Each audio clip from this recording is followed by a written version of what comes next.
Hello guys, എല്ലാവർക്കും പുതിയൊരു വീഡിയോയിലേക്ക് സ്വാഗതം. ഈ ഞായറാഴ്ച അൽഫോൻസാമയുടെ തിരുനാളിനോടനുബന്ധിച്ച് ഞങ്ങൾ ജെറുസലേമിൽ മലയാളം മാസ് നടക്കുന്ന ചർച്ചിലാണ് ആദ്യം പോയത്. അവിടെ ഞങ്ങൾ വിശുദ്ധ കുർബാനയിൽ പങ്കെടുക്കുകയും അതോടൊപ്പം തന്നെ അൽഫോൻസാമയുടെ നൊവേനയും അവിടെ ഉണ്ടായിരുന്നു. പിന്നീട് അവിടെ ഒരുക്കിയിരുന്ന സ്നേഹവിരുന്നിലും ഞങ്ങൾ പങ്കെടുത്തു.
അതിനുശേഷം ഞങ്ങൾ നേരെ പോയത് കാൽവരിയിലേക്കാണ്. കാൽവരിയിൽ വിശുദ്ധ കുരിശ് കണ്ടെത്തിയ സ്ഥലം, അവിടേക്കായിരുന്നു ഇന്നത്തെ ഞങ്ങളുടെ യാത്ര. കഴിഞ്ഞ വീഡിയോയിൽ നമ്മൾ കണ്ടിരുന്നു ഹോളി സെപ്പൽക്കർ ചർച്ച്, തിരുക്കല്ലറയുടെ ദേവാലയം. അവിടെ നമ്മൾ കാൽവരിയും യേശുക്രിസ്തുവിനെ മാതാവിൻ്റെ മടിയിൽ കിടത്തിയ സ്ഥലവും ഒപ്പം യേശുക്രിസ്തുവിൻ്റെ കല്ലറയും നമ്മൾ കണ്ടിരുന്നു. നമ്മൾ മെയിൻ എൻട്രൻസിലൂടെ കയറി വരുമ്പോൾ തന്നെ ഇടത്തോട്ട് തിരിഞ്ഞാണ് നമ്മൾ വിശുദ്ധ കുരിശിൻ്റെ ചർച്ചിലേക്ക് നമ്മൾ പോകുന്ന വഴിയിൽ തന്നെ നമുക്ക് യേശുക്രിസ്തുവിനെ ചാട്ടവാറിനടിച്ചപ്പോൾ കെട്ടിയിട്ട കല്ല് നമുക്ക് കാണാം.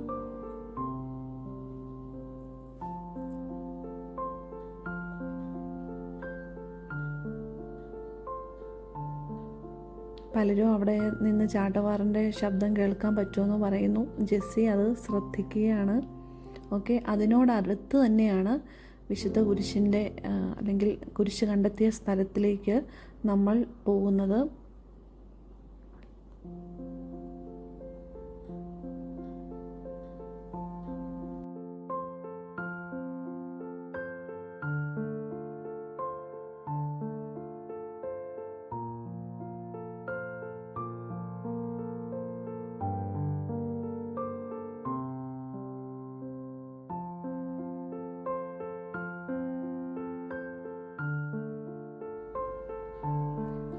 സ്റ്റെപ്പുകൾ ഇറങ്ങി വേണം നമ്മൾ ഈ ചാപ്പലിലേക്ക് ചെല്ലാനായിട്ട്. ആദ്യം നമ്മൾ സ്റ്റെപ്പുകൾ ഇറങ്ങി വരുമ്പോൾ തന്നെ മറ്റൊരു ചാപ്പലിലേക്കാണ് ചെല്ലുന്നത്. അവിടെ ചെറിയൊരു അൾത്താരയും ഒപ്പം കുറച്ച് ഗ്രോട്ടോസ്, യേശുക്രിസ്തുവുമായിട്ട് ബന്ധപ്പെട്ട കുറച്ച് ഗ്രോട്ടോസ് എല്ലാം കൊടുത്തിട്ടുണ്ട്.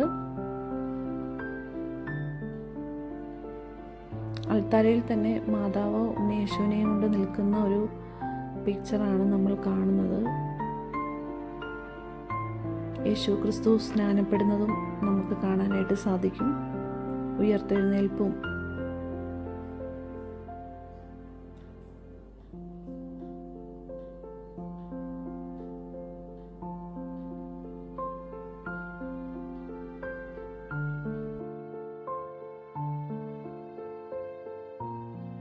വെറോനിക്ക തൻ്റെ കയ്യിലുണ്ടായിരുന്ന തുണിയിൽ യേശുക്രിസ്തുവിൻ്റെ മുഖം ഒപ്പിയെടുത്തതായിട്ട് നമുക്കറിയാം. ആ പിക്ചറും അവിടെ കൊടുത്തിട്ടുണ്ട്.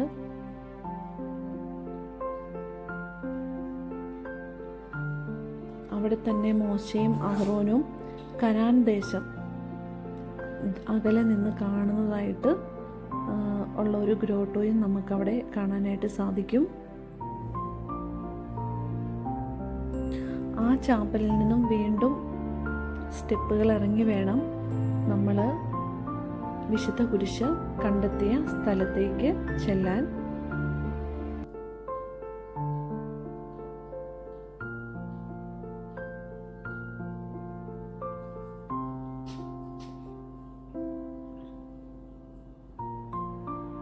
നമ്മൾ ഈ ചാപ്പലിലേക്ക് ഇറങ്ങി വരുമ്പോൾ തന്നെ ഒരു സ്ത്രീ കുരിശും പിടിച്ചു നിൽക്കുന്ന ഒരു പ്രതിമയാണ് നമ്മൾ കാണുന്നത്.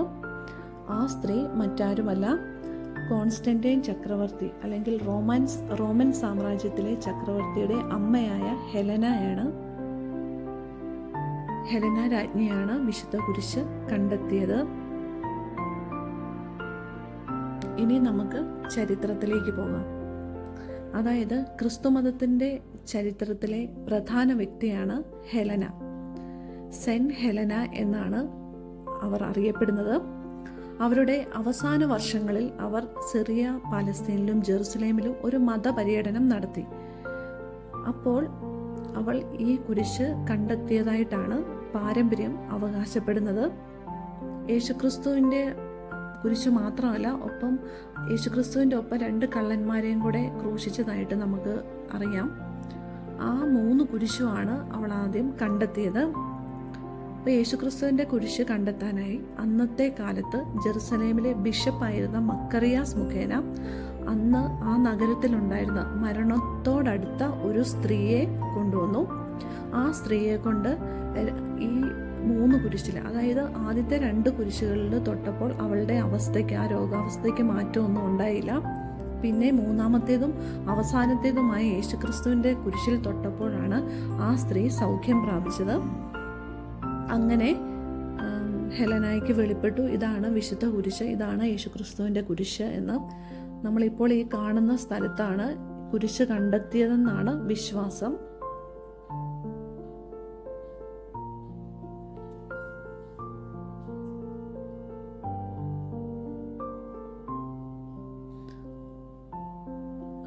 ഹോളി സെപ്പൽക്കർ ചർച്ച്, അതായത് കാൽവരി ഗോൽഗോഥ എന്ന ഒരു മലയിലാണ്. അതുകൊണ്ട് തന്നെ ആ പാറക്കെട്ടുകളെല്ലാം നിലനിർത്തിക്കൊണ്ട് തന്നെയാണ് ഈ ചാപ്പല് പണിതിരിക്കുന്നത്.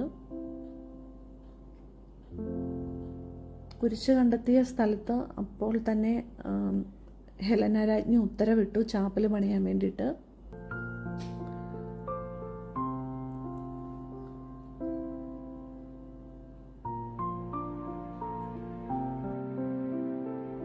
ഞങ്ങൾ അവിടെ ചെന്നപ്പോൾ തന്നെ പ്രെയറിൻ്റെ സമയമായിരുന്നു. അതുകൊണ്ട് അവിടെ അധിക സമയം നിൽക്കാനായിട്ട് സാധിച്ചില്ല. തിരിച്ചു വരുമ്പോൾ അവിടെ അച്ഛന്മാർ പ്രെയറിന് പോവുകയാണ്. അപ്പം ഒരു ഫാദർ വരികയും ഞങ്ങളെ അപ്പോൾ തന്നെ ബ്ലെസ് ചെയ്യുകയും ചെയ്തു.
ഇന്നത്തെ വീഡിയോ എല്ലാവർക്കും ഇഷ്ടപ്പെട്ടെങ്കിൽ ലൈക്ക് ചെയ്യണം, കമൻറ്റ് ചെയ്യണം, സബ്സ്ക്രൈബ് ചെയ്യണം.